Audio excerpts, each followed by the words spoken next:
Tajuk kajian yang akan dijalankan oleh siswa guru ialah penerapan elemen asas seni reka dalam bidang membuat corak dan rekaan demi membentuk pengajaran yang berkesan. Pernyataan masalah yang dinyatakan dalam kajian ini adalah berdasarkan pengalaman yang dilalui oleh guru pelatih semasa menjalani praktikum fasa 1. Guru pelatih mendapati bahawa guru-guru yang mengajar subjek pendidikan seni visual kurang menerapkan penggunaan asas seni reka. Asas seni reka merupakan satu elemen yang sangat penting untuk dipelajari dan difahami secara mendalam, dan ia juga merupakan teras dalam keupayaan untuk menghasilkan semua bidang dalam penghasilan karya seni visual.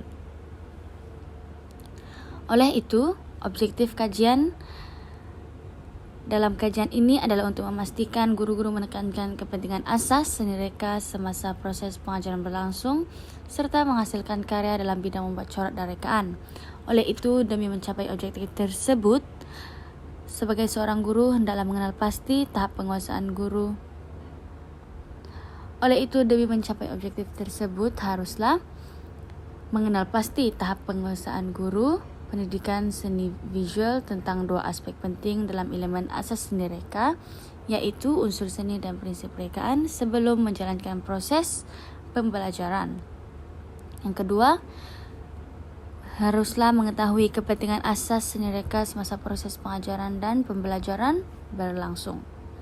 Dengan itu, persoalan kajian telah diwujudkan sebagai panduan untuk Dengan itu, terdapat persoalan yang dibentuk sebagai panduan untuk menjalankan kajian ini. Antaranya, sejauh manakah tahap penguasaan guru pendidikan seni tentang elemen asas seni reka dan menerangkan aspek unsur seni dan prinsip rekaan dengan lebih terperinci. Yang kedua, nyatakan antara kepentingan dalam elemen asas seni reka yang merangkumi dua aspek, yaitu unsur seni dan prinsip rekaan. Kajian ini dijalankan berfokus pada guru pelatih Institut Pendidikan Seni Visual. Skop kajian ini berfokuskan pada guru pelatih Institut Pendidikan Guru Kampus Ilmu Khas yang mengambil kursus pendidikan seni visual dan telah menjalani praktikum. Seramai 60 orang siswa guru yang terdiri daripada ambilan Jun 2020. Populasi siswa guru PSV seramai 60 orang yang terdiri daripada ambilan Jun 2020.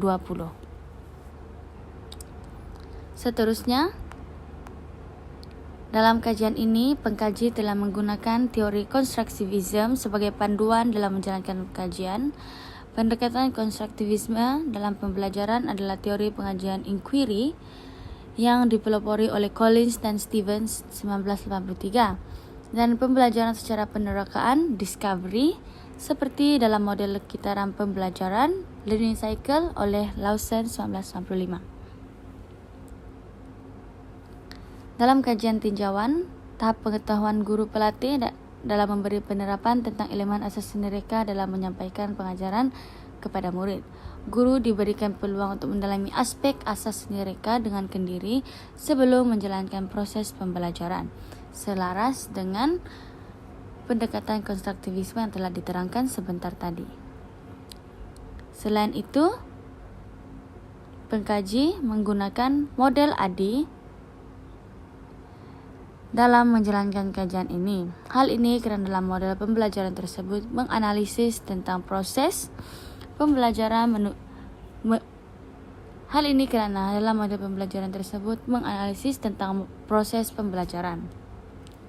Menurut Sulaiman 2004, pembelajaran merupakan sebuah proses dalaman yang dialami oleh seseorang melalui pengalaman, pengetahuan dan kemahiran yang diberikan. Melalui model ini membawa perubahan kognitif dan tingkah laku secara kekal dan mempunyai 5 fasa, yaitu analisis, design, development, implementation dan evaluation. Pada fasa analisis melibatkan beberapa proses penentuan serta mengenal pasti masalah yang ingin diselesaikan. Terdapat beberapa perkara penting dalam fasa ini yang perlu diberi perhatian, yaitu analisis terhadap pengguna, persekitaran pembelajaran, kandungan pelajaran dan mengenal pasti matlamat pembelajaran. Berdasarkan rujukan yang telah dibuat, tajuk yang dipilih dalam kajian ini ialah bidang membuat corak dan rekaan dalam subjek sekolah rendah. Bagi fasa yang kedua ialah fasa reka bentuk ataupun desain yang bertujuan untuk menentukan dan membuat reka bentuk tentang kaedah instruksional yang akan digunakan. Istilah pernyataan ini menurut Nazipa dan Izwan 2015. Proses ini dilaksanakan setelah proses analisis yang dilaksanakan dengan menentukan objektif pengajaran yang khusus, pendekatan teori atau model pembelajaran serta pengetahuan guru tentang penerapan elemen asas seni visual dalam pengajaran. Fasa yang ketiga ialah fasa pembangunan development, di mana bertujuan untuk menghasilkan rancangan pengajaran yang berkesan, merangkumi elemen asas seni reka untuk disampaikan kepada murid dalam pembelajaran seni visual. Hal ini menunjukkan bahwa pelaksanaan sesi pembelajaran melalui penerapan elemen asas seni reka dalam melakukan aktiviti membuat corak dan rekaan untuk membentuk pengajaran yang berkesan. Dan fasa yang keempat adalah fasa pelaksanaan implementation, di mana dalam fasa ini segala yang dirancang dalam fasa pembangunan akan diaplikasikan untuk memastikan guru mendedahkan dan menekankan penggunaan asas seni reka semasa mengajar dan murid tahu sedikit sebanyak tentang aspek yang ada dalam unsur seni dan prinsip rekaan.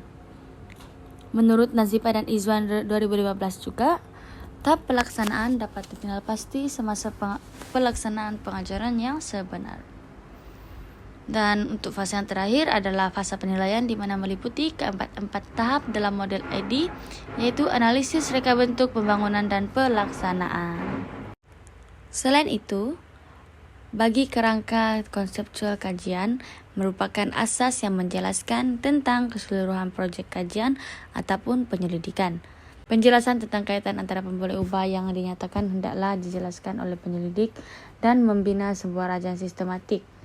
Hal ini agar dapat membantu pembaca atau individu yang melihat kajian ini mampu membuat gambaran atas hubungan tentang kajian yang akan dijalankan oleh pengkaji. Reka bentuk kajian yang digunakan dalam menjalankan kajian atau penyelidikan ini adalah kajian tinjauan. Dalam kajian tinjauan, pengkaji akan menggunakan kaedah soal selidik dan temu bual untuk menjawab persoalan yang disuarakan. Kajian ini akan memberikan tumpuan untuk mengkaji kekerapan guru dalam menerapkan elemen asas seni reka untuk menjamin pengajaran yang berkesan. Penggunaan kaedah soal selidik merupakan kaedah yang meluas kerana soalan soal selidik dapat dirangka dengan jelas dan mampu dijawab oleh responden tanpa memerlukan kehadiran penyelidik. Namun begitu, responden tidak perlu risau dan ragu-ragu apabila menjawab soal selidik tersebut kerana identiti responden yang menjawab soal selidik akan dirahsiakan. Kaedah soal selidik ini juga dapat dijalankan atas talian dan dilihat lebih mudah untuk menjimatkan masa. Pengkaji juga dapat memperoleh dan mengumpul maklumat secara atas talian dan data-data yang dikumpul disimpan dengan selamat.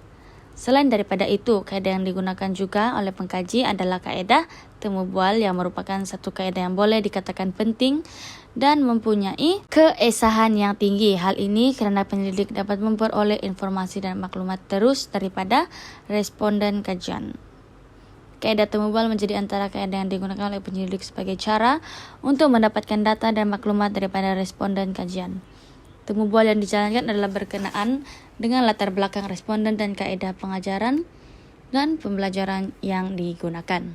Seterusnya, saya akan mengulas tentang instrumen kajian, di mana kaedah yang digunakan oleh penyelidik dalam menjalankan kajian ini adalah kaedah kuantitatif melalui edaran borang soal selidik, serta temu bual bersama siswa guru yang dipilih sebagai sampel kajian. Borang soal selidik akan diedarkan secara atas talian dan akan diisi oleh responden melalui platform WhatsApp. Instrumen kajian yang digunakan oleh penyelidik sebagai alat pengukur dalam kajian ini ialah soal selidik. Instrumen kajian yang menggunakan kaedah temu bual merupakan satu kaedah yang boleh dikatakan penting dan mempunyai keesahan yang tinggi.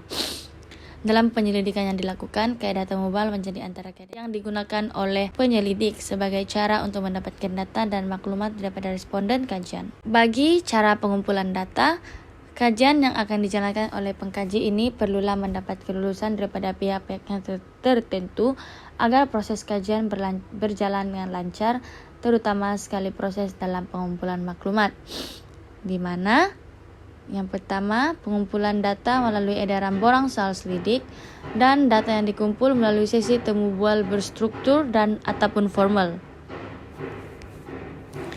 Bagi bagian penganalisisan data, untuk instrumen yang pertama, soal selidik, pengkaji menggunakan perisian SPSS, yaitu Statistical Package for the Social Sciences, untuk melakukan penganalisisan data serta maklumat yang didapati melalui kajian yang telah dijalankan. Data yang dikumpul dianalisis secara kuantitatif dan kualitatif mudah. Semua data diperoleh melalui jawaban soal selidik dan rekaman audio ataupun temu bual yang telah dijalankan. Pengkaji juga akan menginterpretasi skor min.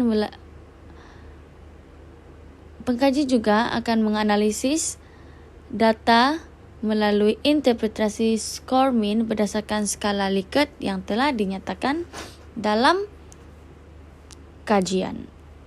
Seterusnya, bagi instrumen temu bual, analisis data akan dilakukan melalui transkrip data temu bual yang telah dijalankan bersama responden. Bagi ringkasan kajian ini melibatkan reka bentuk kajian tinjauan, penyelidikan kuantitatif yang selaras dengan tujuan dan persoalan kajian yang dijalankan, penggunaan instrumen-instrumen kajian serta pernyataan prosedur dalam mengumpul dan menganalisis maklumat mampu menyelesaikan masalah yang dinyatakan dalam penyelidikan.